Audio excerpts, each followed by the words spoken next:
In May of 2005, I decided to drive from Concord, Massachusetts, down to Hachita, New Mexico to visit Mom and Pop Morgan.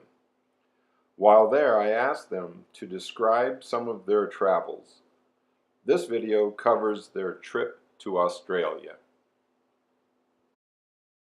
For some reason or other, we managed to get an idea that we could fly to New Zealand. The trip we got into Auckland. Seemed to me like we made 3 trips. There's 3 stops in New Zealand. The third one was Wellington. Yeah, it was Wellington. And ride the trains in and around New Zealand, but we also had to ride buses because trains didn't go every place. And then after 2 weeks in New Zealand, we went to Australia. And we rode a bunch of trains there. We went from the East Coast to the West Coast and back again over the Nibbler Plain, I think they called it. And then we went up to Alice Springs, which is kind of a famous location, and stayed there a couple of days. Railroad was on strike, but they managed to get enough personnel to kind of keep trains on schedule. And I got to ride in an engine between Adelaide and Sydney, which was quite pleasing. I had some pictures in my video. Then we went to Cairns they call it, Australia. That's some northeast area. And we spent a week up there waiting because we had to go back to Brisbane at a certain date to get aboard ship. And we run out of time on our rail pass. As a matter of fact, the rail pass ended after we had 21 days, I think. That's right. In Australia. And in Australia, you have to do your writing from the first day that you activate. So we spent a week in Cairns and then got on a plane and went back to Brisbane. And the next day we were able to get aboard the ship, container ship. We had 9 passengers in a 10-passenger capacity. The container ship had taken on some New Zealanders, which were originally mutiny on the Bounty descendants. Mm-hmm. What was the name of that island? Pitcairn. Pitcairn. And there was no seaport there. They have their own little bay that they use a longboat to carry cargo from visiting ships. And I think there was 5 people that got off there. And we went down what they call a Jacob's ladder and got on the boat, and there was 8 or 9 of the passengers. Well, there was about 8 of the passengers, I think, went ashore at Pitcairn. We got a chance to go ashore, but they don't care for visitors because they don't have the facilities to handle visitors. There's no bathrooms, no public bathrooms, there's no cafes, anything like that. It's just residents. And there's very few roads on the place. There's no vehicles any larger than ATVs, 3-wheelers and 4-wheelers, and that's what they use for transportation. I'm not sure how many days, but I do know that we went by the Galapagos Islands.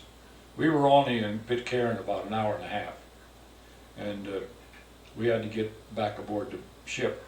But we went past the Galapagos Islands on my birthday, 5th day of July. And then we were on our way to Panama at that time.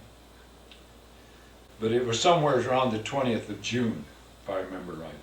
So the 20th of June to the 5th of July, Okay. to get to Galapagos, and another 2 days to get to Panama Canal. Pacific side of the Panama area is further east than the Atlantic side. You're going backwards. You're going southeast when you enter the canals to go to the Pacific, which is on the west side. She started a news column aboard ship, and the engineer was an Englishman, and the chief engineer was a tennis player, quite interested in the tennis tournament, Wimbledon was Wimbledon in was- full swing, so we got radio reports on it. And in my newsletter, I typed it up, told them who is winning and the scores and all that.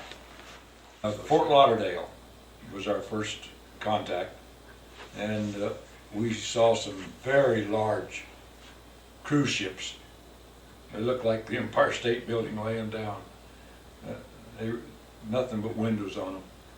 And we were supposed to disembark at that location. It was very, very hot.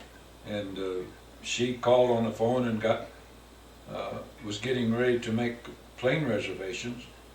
And I can't remember for sure just what the timing was on it, but we found out that there was not going to be anybody aboard the ship not scheduled to go aboard in our compartment. And we asked if we could continue our trip to Nova Scotia with them. They were going to stop in Philadelphia and then go to Halifax. And skipper said, yeah, we could continue on for an additional fee. So we ended up going through Philadelphia. We sent about 60 pounds of freight home from Philadelphia. And then when we got to Halifax, before we left Fort Lauderdale, she found out that we could go to Halifax, so she arranged for airfare from Halifax back to Portland. And when we got to Halifax, we decided that we didn't want to fly back, that we would buy us a car or pickup or something and drive across Canada. We ended up buying an 85 half-ton Chevrolet pickup.